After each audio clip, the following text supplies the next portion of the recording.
নরসিংদীর বেলাব উপজেলার স্কুলভিত্তিক mid day meal কার্যক্রম শুরু হয়েছে মাত্র 4 দিন। আর এই 4 দিনেই বেরিয়ে এসেছে নানা অনিয়ম, বিশৃঙ্খলা এবং প্রশ্নবিদ্ধ খাবার সরবরাহের ঘটনা। সরকারের অনুমোদিত খাদ্য তালিকা অনুযায়ী শিক্ষার্থীদের প্রতিদিন বনরুটি, সিদ্ধ ডিম, দুধ ও মৌসুমি ফল পাওয়ার কথা, কিন্তু বাস্তব চিত্র সম্পূর্ণ ভিন্ন। আজকে টিফিন পাইছো? আজকে দিছে টিফিন? টিফিন দেয় নাই? খাবার নিয়ে আসছো বাড়ি থেকে? খাবার নিয়ে আসো না? বিভিন্ন প্রতিষ্ঠানের প্রধান শিক্ষকরা জানিয়েছেন, চরামলাবো পশ্চিম, চরামলাবো পূর্ব, মৌলভীটেক এবং বেলাবো মডেল সরকারি প্রাথমিক বিদ্যালয় সহ বেশ কয়েকটি স্কুলে 4 দিনের মধ্যে মাত্র 2 দিন খাবার সরবরাহ করা হয়েছে। আর যেদিন এসেছে সেদিন বেশিরভাগ ক্ষেত্রেই খাবারের মান ছিল খুবই নিম্নমানের। কোথাও বাসি ডিম, কোথাও মেয়াদহীন বনরুটি, এমনকি তেলাপোকাও পাওয়া গেছে বনরুটির ভিতর। উপজেলার সল্লাবাদ ও নারায়ণপুর ইউনিয়নের একাধিক বিদ্যালয়ে এখন পর্যন্ত কোনো খাবার পৌঁছায়নি।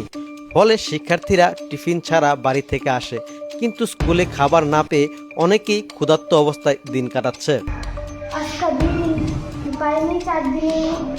বেলাব উপজেলা প্রাথমিক শিক্ষক সমিতির সভাপতি নাসির উদ্দিন বলেন, খাবার কখন আসে, কারা নিয়ে আসে, এসব বিষয়ে স্কুল কর্তৃপক্ষ কিছুই জানে না। বিদ্যালয়ে 17 তারিখে খাবার যাওয়ার কথা যায় নাই, 18 তারিখে খাবার গেছে। যে রুটির যে মান ছিল অত্যন্ত নিম্নমানের। তারপর দিন দুধ গেছে, তারপরে ডিমও যেগুলি গেছে এর মধ্যে অনেকগুলি ভাঙ্গা টাঙ্গা, এবং আমার মনে হয়েছে যে ডিমগুলি আগে সিদ্ধ। কিন্তু বিভিন্ন স্কুল থেকে আমাকে ফোন করে জানাইছে যে আগের দিনের সিদ্ধ ডিমও, যেমন আজকে দেওয়ানর্থ সরকারি প্রাথমিক বিদ্যালয়ে যে ডিম দেওয়া হয়েছে সেগুলি গতকাল ডিম ছিল। 11টা 30-এ প্রাক প্রাথমিক ছুটি হয়, 12টায় ছুটি হয় ক্লাস 1 এবং 2। তারা খাবার নিয়ে গেছে প্রায় 3টার দিকে। তো এখন আমার কি করা উচিত? প্রাকের বাচ্চারা এভাবে চলে গেছে, 1-2 বাচ্চারা খাবার তারা পায় নাই, এবং আমরা ওই খাবার আমরা রাখিও নাই। এই খাবারের সাপ্লায়ারকে এটা আমি জানি না। আমি একজনকে বলছিলাম যে আমরা আইসল্যান্ড কোম্পানি থেকে এসেছি। আইসল্যান্ড কোম্পানি এরকম আছে কিনা, আবার মানে কেউ তারা প্রকাশও করে না কারা খাবার দিচ্ছে। খাবারের মান ভালো না, এবং এক স্কুলে মনে করেন লুচি পাতা দিচ্ছে, আরেক স্কুলে ডিম যাইতেছে। মানে কোথায় যে কীভাবে যাইতেছে এটা কোনো ব্যালেন্স নাই, মানে একবারে সমন্বয়হীনতা। আর এখানে যে খাবারের মানটা কথা বলি, এখানে যে সাদা একটা ডিম আছে ইন্ডিয়ার, ওই ডিমটা দেওয়া হচ্ছে, এবং এই ডিমটা মানে এরকমই মানে দুর্গন্ধ বের হয়। গতকাল বাচ্চারা এরকম হলো যে এই ডিমটা হাতে নেওয়ার পর বাচ্চারা বলছে খাবো না, কেন দুর্গন্ধ করতেছে। আর একটা মানে সমন্বয় নাই, এক স্কুলে দুধ পাইতেছে, আরেক স্কুলে কলা পাইতেছে। কলা ভালো না, যে 150 মজুর কলা দেওয়ার কথা এটা না, ছোটো কলা দিচ্ছে।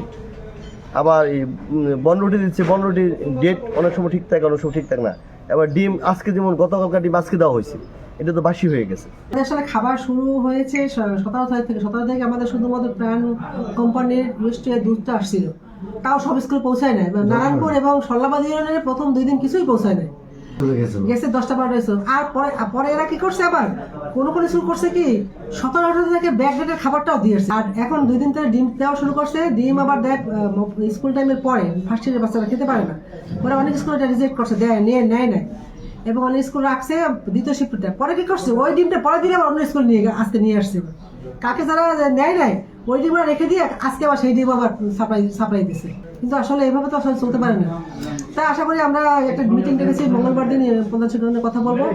আর সাপ্লাইয়ার কারা আছে আমি জানি না। আমরা মোদী দপ্তরে পিডি বরাবর আমরা চিঠি লিখেছি একটা। সরকার যেভাবে চাচ্ছে পুষ্টিমানের খাবার বাচ্চাদের খায়, তো পুষ্টি হবে বাচ্চারা খাবে, পেট ভরবে, পড়বে মনোযোগ দিয়ে, সেটাই এখন হচ্ছে না আসলে। তো ওদের ভবিষ্যৎ চিন্তা করে আগামী 2-1 সপ্তাহের মধ্যে হয়তো ঠিক হয়ে যাবে।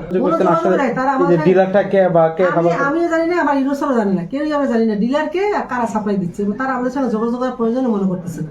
উপজেলা নির্বাহী কর্মকর্তা আব্দুল করিম জানান, তিনি মিড ডে মিল কর্মসূচির সভাপতি, অথচ তিনি নিজেই জানেন না কারা খাবার সরবরাহ করছে।